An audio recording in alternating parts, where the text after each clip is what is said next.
So I'm Mike Corradini. I'm the Deputy Chief of Programs at the Acacia Center for Justice, and we administer programs nationwide that provide legal services to immigrants facing deportation.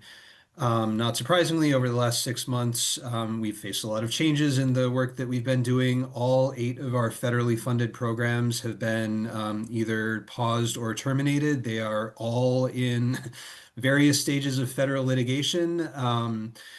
And, kind of long story short, we're fortunate at the moment that we have a little bit of breathing room to really think about, okay, if not all of our programs are going to come back online, which, it's unlikely that they will, how can we pivot our work both to be sustainable for the organization, to help our network sustain itself, to keep providing, services to the field, and to, really be able to survive the next 3.5 years and take advantage of any opportunities that might come up.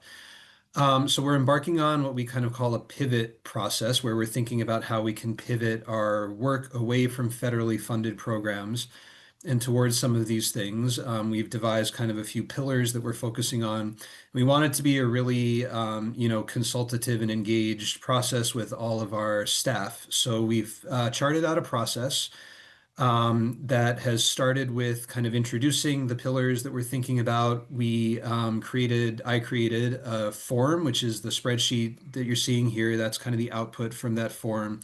Just asking people for feedback, like really open-ended. What do you think about this? And I will say I've used AI to generate forms and had really great success with that. I didn't for this because it was just one question, but um, so we got a lot of feedback. We got around 50 or so responses. And what I wanted to do was prepare a summary of this for the rest of my team, which is our executive management team.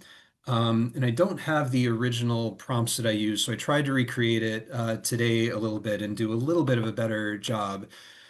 But what I first asked it to do was to suggest questions that I should be asking it to analyze the results. That was a trick I saw or heard somewhere. When I originally did it, I realized today in talking to a colleague, when I originally did that, I hadn't really given it any context or training about kind of what it was doing. It was just sort of like, this is feedback about something, give me questions I should ask. Um, so when I was rerunning it today, I tried to give it some of that context and linked in another document that has some more information about what we're going through. And it did suggest a bunch of questions. I actually kind of like the ones it suggested today a little more than the ones it suggested the last time. But I thought this was really useful, instead of me just asking like summarize this, give me key kind of themes and questions.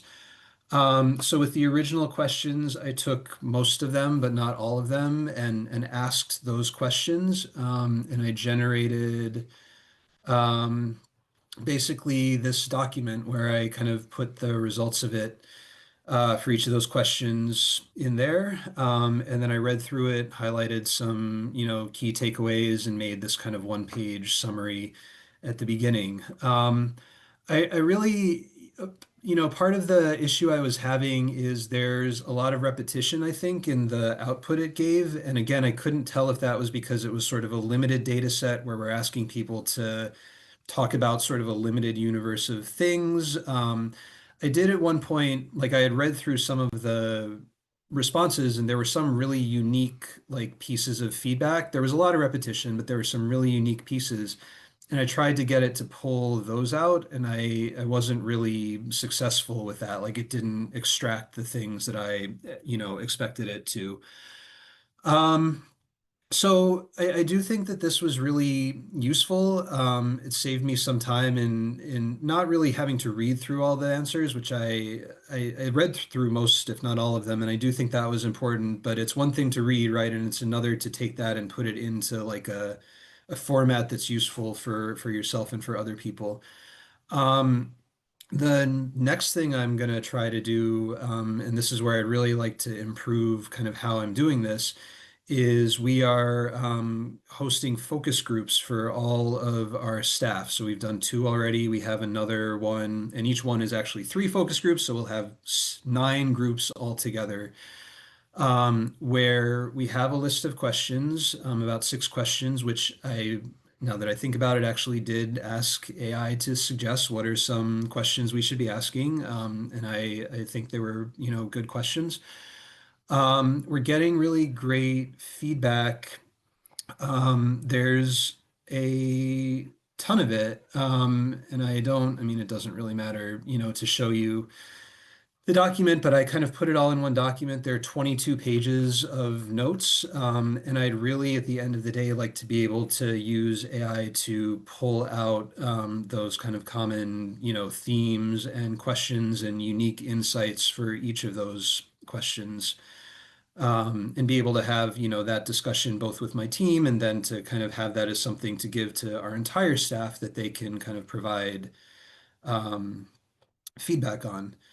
So, that's really it. It's nothing, super revolutionary, but in thinking about this more, I do feel like one of the ways that I use AI a lot is getting a lot of information from a lot of different places and people, in our organization and trying to synthesize that in a meaningful way. And I would like to really get better at that. So, once we go into Q&A, really